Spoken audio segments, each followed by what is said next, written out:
মোদির। মোদি কি সম্পত্তি নিজের বাপের? ওটা তো আমাদের সম্পত্তি নাকি? এটা ওটা ওর বাপের সম্পত্তি। একেবারে রাস্তা অবরোধ করলেন, আপনাদের সরাসরি দেখানোর চেষ্টা করবো সেই দেউলি বাজার।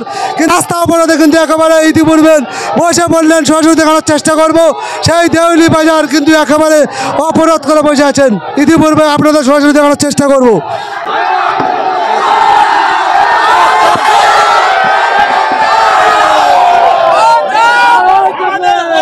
সম্পত্তি মোদির।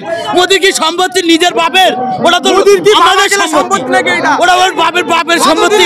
ওটা তো আমাদের সম্পত্তি। রাস্তা অবরোধ করব আমরা এর জন্য আমরা অবরোধ জারি থাকবে যতদিন না আকাপ বিল বন্ধ হবে। এর থেকে পিরিকেটে আরো বড় সমাবেশ হবে, আরো বড় রক্ত ঝরানো সমাবেশ হবে, রক্ত ঝরানো সমাবেশ হবে।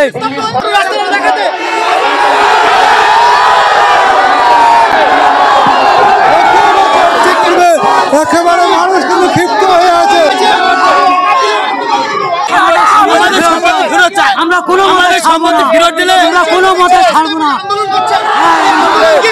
কলকাতার রাজপথ কাঁপিয়ে দেবো, কলকাতার রাজপথ কাঁপিয়ে দেবো, কাঁপিয়ে দেবো, অচল করে দেবো। আমরা এই আন্দোলন কলকাতা অচল করে ভারতবর্ষ স্টপ করে দেবো। একদম আমাদের অকাত সম্পত্তি ফেরত চাই, না তো আমাদের আন্দোলন এইভাবে জারি থাকবে। যতদিন না আমাদের আন্দোলন জারি থাকবে, আমাদের অকাত সম্পত্তি যতদিন না বুঝিয়ে দেবে, আমাদের ততদিন আন্দোলন জারি থাকবে এরকম।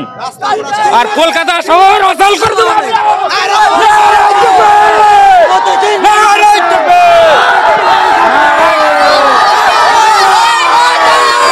একেবারে কি পরিস্থিতি, একেবারে সেই ভয়ানক পরিস্থিতি ইতিপূর্বে দেখতে পাচ্ছেন, যে ভয়ানক পরিস্থিতি।